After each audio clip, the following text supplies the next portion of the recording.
Dalam dunia pengkodean atau pemrograman pasti tidak lepas dengan yang namanya text editor. Apapun bahasa pemrograman yang ditulis, entah itu PHP, C++, Ruby, Java, Golang, dan lainnya, pasti menggunakan text editor atau IDE. Inilah beberapa text editor favorit para developer dan programmer di seluruh dunia. Beberapa di antaranya juga dianggap sebagai IDE. Tanpa panjang lebar, simak selengkapnya sekarang juga. Sublime Text. Text editor terbaik yang pertama yaitu Sublime Text.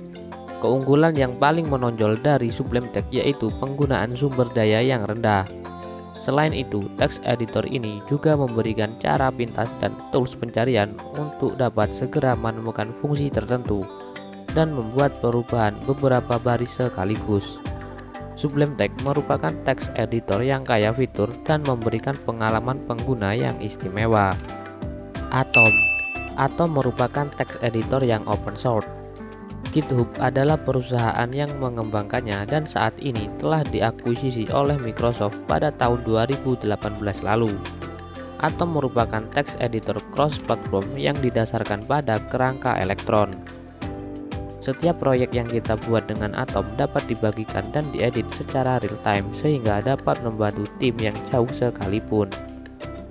Atom mirip seperti WordPress di mana kita bisa menginstal plugin dan tema agar text editor menjadi lebih indah dipandang. Notepad++. Text editor terbaik selanjutnya yaitu Notepad++.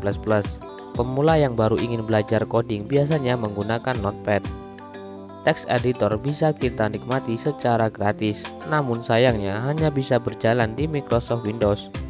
Notepad adalah salah satu text editor yang menggunakan daya komputasi lebih sedikit daripada yang lainnya. Penulisan kode dengan menggunakan Notepad menjadi sangat mudah karena terdapat highlight syntax. Ada juga alat pencarian dan penggantian yang cukup bagus. Visual Studio Code. Visual Studio Code adalah salah satu text editor termudah di antara yang lainnya.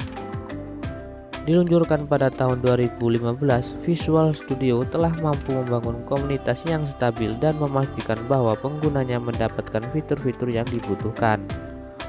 Visual Studio bersifat open source sehingga kita bisa mengurusnya secara gratis untuk Windows, Mac OS, ataupun Linux. Visual Studio dianggap memiliki kecepatan yang baik dibandingkan text editor yang sudah lebih dulu ada. Oke, terima kasih. Jika informasi ini menambah pengetahuan Anda, silakan like video ini.